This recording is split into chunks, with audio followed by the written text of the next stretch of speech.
Welcome back, you filthy exiles. So there's a lot of videos ticking around Path of Exile 2, and in particular like new player introductions and stuff like that. However, I thought I would get in on this. Now, I've been putting this video together for the last few days. I've got a pretty big script to get through, or not a script, just a guideline, because I'm just going to talk about this informally, but I'm going to preface this with, this is going to be a no bullshit video. So we're just going to go straight into the stuff that exists in Path of Exile 1 that's coming into Path of Exile 2, talk about terms that are said commonly that you might not understand, and overall give you just a total like quick introduction or induction. Think of this like you go into the workplace, you get a boss that tells you, hey, let's sit down 5 minutes, let's talk it through, this is what this video is going to be. Anyway, let's get into the video and talk about all the stuff that you should know about Path of Exile before you step into the entire abyss that is this game. And it is a robust game at that.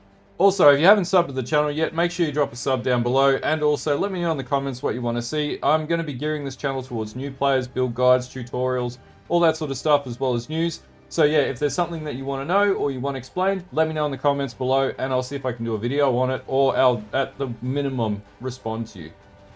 So is Path of Exile 2 free to play? Now, the answer to that question is, well, the early access is $30 USD, right? To get in, get a key. That's, a very small cost to play. But then on top of that, when the game fully launches, which will be, 6 to 8 to 12 months away after that point, after the EA that comes out on the 6th of December, then yes, it will be totally free to play.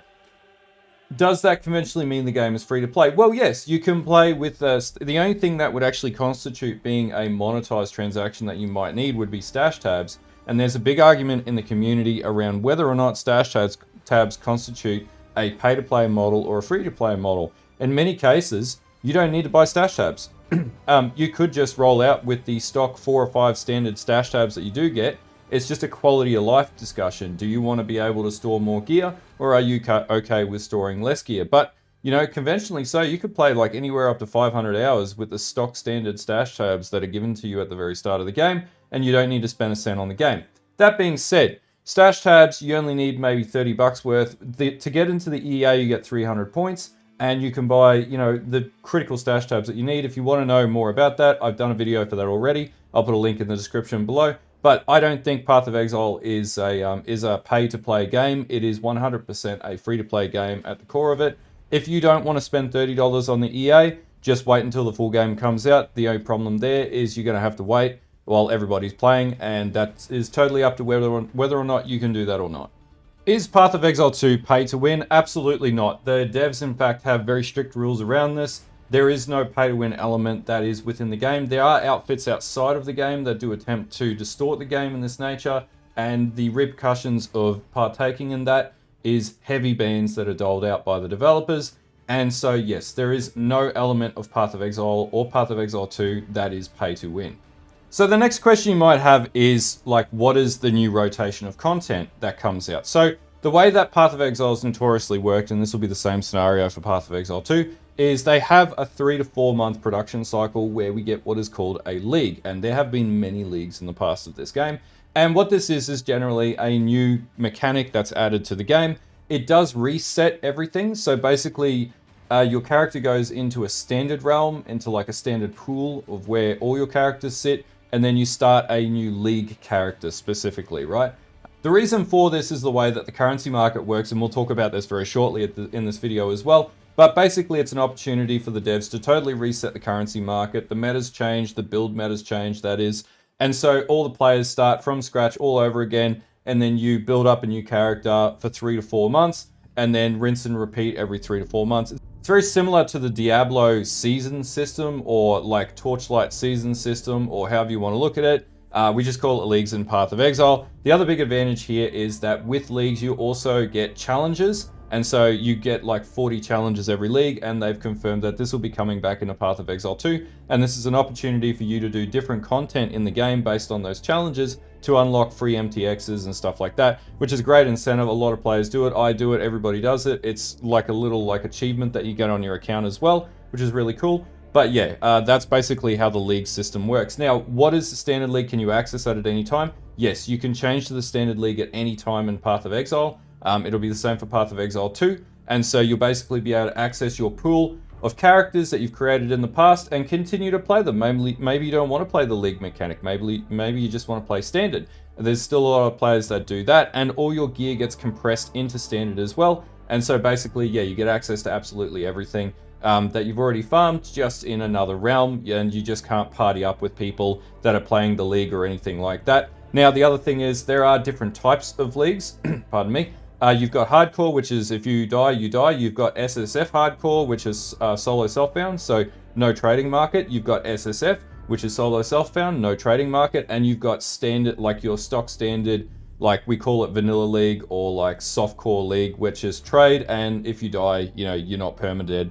But yeah, that's basically how Path of Exile's league system works. Now, there's about 1,000 different videos around what classes are in the game now, so you could, you know, YouTube that yourself. Now, what class should you play as a new player? I'm going to give you the best advice that I can give you is operate on the rule of cool. So if it looks cool to you, if it looks fun, that should be the class that you should start as.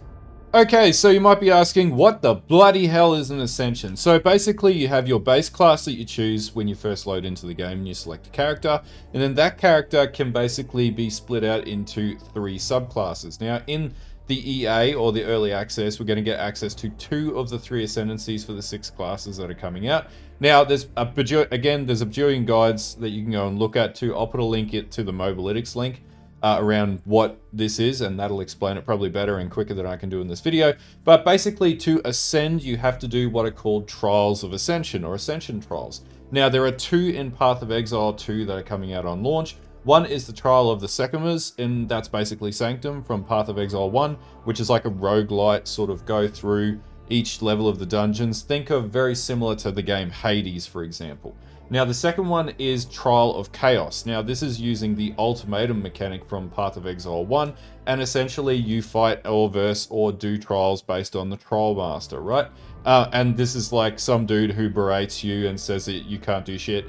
And yeah, it's a really good mechanic, but basically you got to make your way through to the end of the almost like combat zone, and then you get your Trial of Ascension. And that's basically as simple as Ascension is.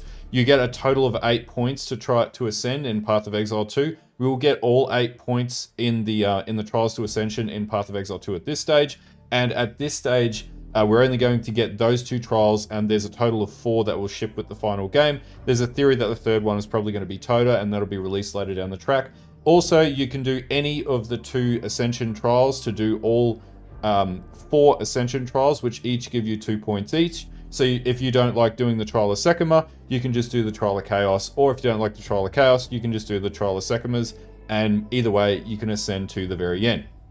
The benefit of this is it makes your character have the ability to specialize. Also, some of the Ascendancies have built-in skills, such as the Chronomancer with Time Stop and things like that. So there are very specific things that the Ascendancies will give the classes or give the character that you're playing that you may not get in another Ascendancy, and this also dictates the type of builds that you can play at the end of the game. The other question that you might be asking is, can you change your Ascendancy? Currently, with the current state of where EA will ship, we will not be able to change our Ascendancy, so be very careful about the pick. I suspect this will likely change, but just for now, make damn sure the Ascendancy that you want to play is the one that you pick, because you won't be able to adjust it, which means you'll have to re-roll your character all over again.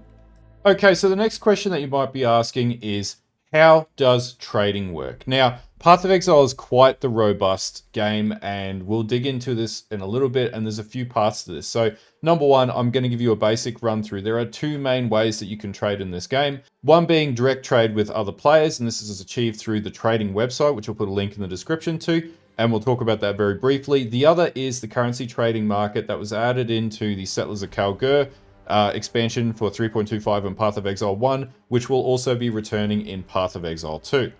So starting with the trading market, and this will work very similar in Path of Exile 2, but I have this in my hideout in Path of Exile 1. So we would go up to the purveyor of the market trading house, which may be different in Path of Exile 2, it's very likely.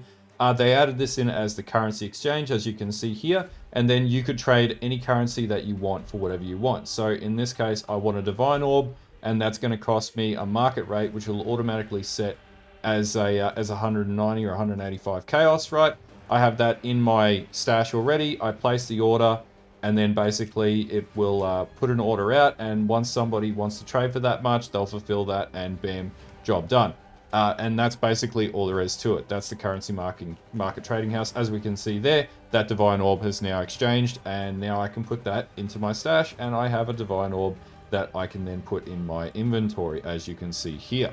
In the case of a real person-to-person trade, this is how the trade website works, for example. So we would change this. This will likely change to Path of Exile 2. And then we would go in here and say we want body armor. We would go body armor. Say I want this with some cold res, some fire res, and some lightning resistance. And I want this with a minimum value of 30, 30, and 30. We would then go down and we would search for this.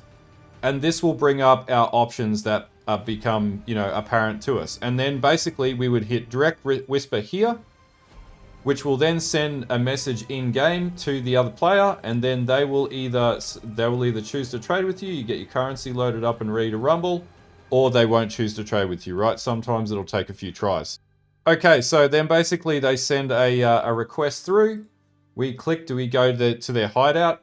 We travel to the hideout. We have our currency ready to rumble, and then basically we accept trade. We put our currency in there. They give us the item. We hit accept, and Bob's your uncle. Basically, that's how you trade in Path of Exile. Okay, so the other question I often get is, what is currency worth? Now, for new players, basically, gold is bound currency to your character, right? So this can't be traded on any trading market, and they've confirmed this with Path of Exile 2. However, the main currency that we use to trade for things, or in Path of Exile 1 at least, and this may change with Path of Exile 2, will be the use of Chaos Orbs, right? Think of Chaos Orbs as a $1 coin or a $1 bill, right? That's what Chaos Orbs are. Now, Chaos Orbs go up to Divine Orbs, and Divine Orbs are like your $100 notes, okay? And finally, and I don't have any, the last node would be here, and this will be mirrors. Now, mirrors are worth a mountain. They are super rare in the game. I'll put the rarity on screen, in fact. And so if you get one of these drop, do not give these away, and do not trade these for very small sums of currency. It was confirmed yesterday in the interview that was done with Jonathan Rogers that this would be coming back to the game. And yeah, so be very aware. So you start with Chaos, you go up to Divines, and then you go to Mirrors. Now, this may change where Chaos Orbs may be worth a lot more than Divines, and Divines might be worth less, but we won't know until we get into the Path of Exile 2 market and have a look and see how that actually travels and how the currency market develops. Now, in relation to stash tabs, I actually did a video about this the other day, and I will put a link in the description to that video. So check that one out. I won't go into detail in this video. It's just rehashing the same wheel. But yeah, I've done a fair bit of breakdown of that. So if you want to know more about stash tabs as a new player, check out the link down below. Okay, so you might be wondering, what the hell do I do in the endgame for Path of Exile number 2? Well, the answer is mapping and waystones. So basically, you're going to get access to waystones. This is going to happen pretty much as soon as you get into the endgame, or usually just before you get to the endgame. And then this is going to unlock the capacity or the limit to what maps you can traverse. And so the endgame for Path of Exile 2 is a little different to Path of Exile 1, where basically you have to travel, and the maps that you travel across on your atlas are the endgame elements that you can do, and the waystones will allow you to go further and further into the atlas. Now, they've confirmed that there are 15 tiers of waystones, or 15 tiers of maps, 15 tiers of waystones, and you're able to corrupt the final tier to tier 16. That's as simple as it gets. Now, as you tier up and level up your character, it will get progressively harder, and you're able to modify these waystones with things like lost towers and other various things that are spread across the atlas map.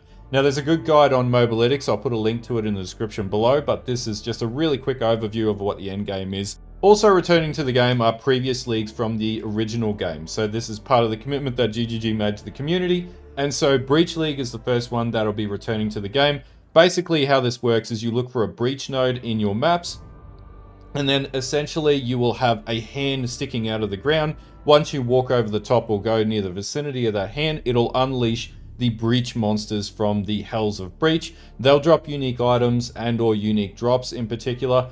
There's a ring that we're looking forward to, which is the Breach Ring, which has a fantastic implicit modifier, which is going to be quite powerful. And then essentially you rinse and repeat, you farm this mechanic. Now, there is a pinnacle boss for the breach mechanic, and there is a separate atlas tree. And I will also add that every single mechanic has an atlas tree, And so similar to the pathing tree that you'll be using in Path of Exile, you'll be using an Atlas tree, which you'll level up as you progress through the mapping system as well. Ritual will also be coming back to the game. Now, what this mechanic is basically a tribal altar that you find within maps with the ritual symbol over them. And essentially, basically, you kill all the enemies within that tribal altar area. And basically, what will then happen is it will give you access to a bunch of loot that you can pick up from that altar that, you know, you can also adjust and modify as well. I actually really like this mechanic, and this is one that I'll be coming back to when playing in Path of Exile 2. The next mechanic that's coming back is Delirium, and by the way, all of these have their individual leveling trees, which we won't go into detail here because this is just to get you a foot in the door.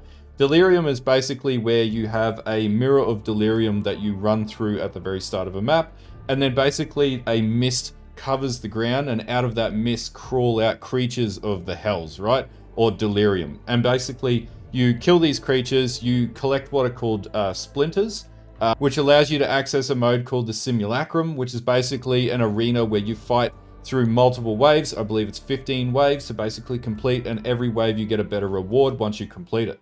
In Expedition, this is basically exactly what it sounds like. So when you've got maps with the Expedition symbol sitting over the top, this is going to have like a bunch of mining areas where you're going to place dynamite over the top of the mining areas, and then essentially blow that up, and this is going to release relic monsters, which are going, or remnants, which are going to attack you, and they drop exceptionally good loot from time to time, as well as they also drop a currency which you can use within the game. Now, I'm pretty certain that those currencies that we use, the Expedition currencies, will be carried from Path of Exile 1 to Path of Exile 2, because we have things like ROG. Also that will drop will be logbooks. Logbooks are basically like maps, and you run them. They work very similarly to Expedition within your maps, but it's like a dedicated map for just Expedition where you get a lot more dynamite that you can place, and there's a lot more loot potential that comes out of it.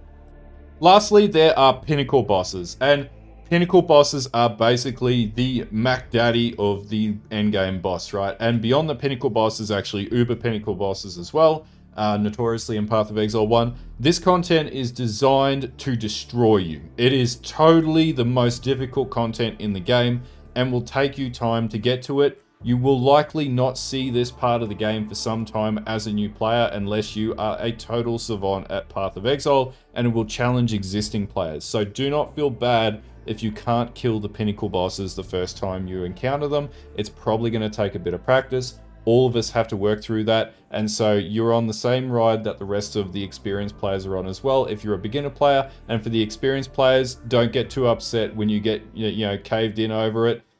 We're all likely going to get totally destroyed by these bosses.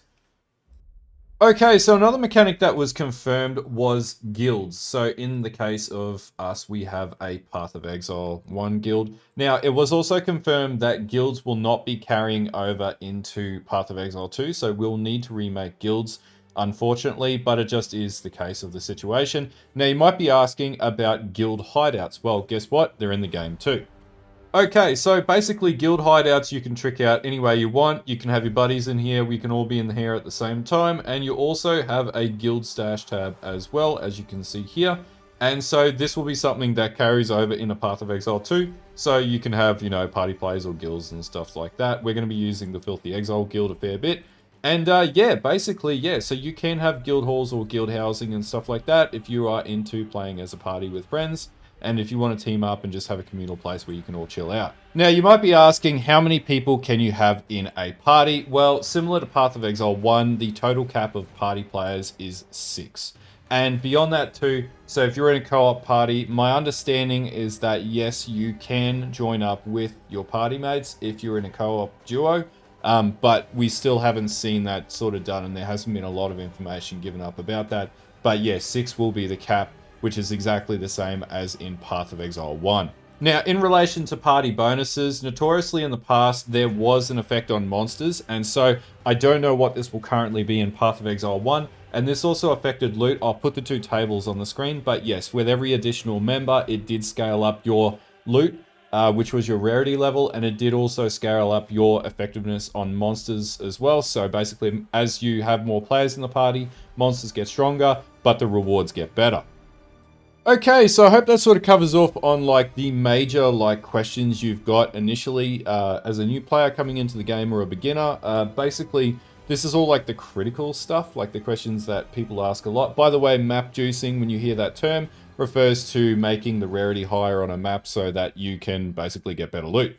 We'll talk about that later down the track when the game comes out and juicing strategies come out. But yeah, if you do need further help or you got further questions, you're welcome to join the Filthy Exile community Discord. I'll put a link in the description to that. But yeah, if there are any other questions, feel free to post up below. This channel is going to be really anchored on getting new players set up so they can enjoy the game. So build questions, things like that, definitely throw them my way. I've got a good idea and a number of years in the previous game, so hopefully I can figure stuff out pretty quickly and help you guys. If you like this video, don't forget to like and sub to the channel. Don't forget to follow the Twitch. And also, don't forget to check out the X or the Twitter, whatever you want to call it. And also, there's a Patreon down below if you want to go that route. And also, make sure you hop into the Discord and say hey to the guys. Also, we've got a number of players. I think we just hit 1,500 people in the Discord as well. And there's a bunch of the guys that have been helping a lot of players in there as well for years on end. And they are absolutely 100% appreciated. So if I can't answer the question or can't get your question, there are definitely tons of dudes in that Discord that will assist. And we have a very strong focus on helping new players get into Path of Exile and for Path of Exile 2. So yeah, feel free to hit me up there. If you want to get into our guild also, we're going to cap out a guild for Path of Exile 2. Feel free to hit us up. We've got a guild channel in there as well. Anyway, I'll see you guys later and have a good one.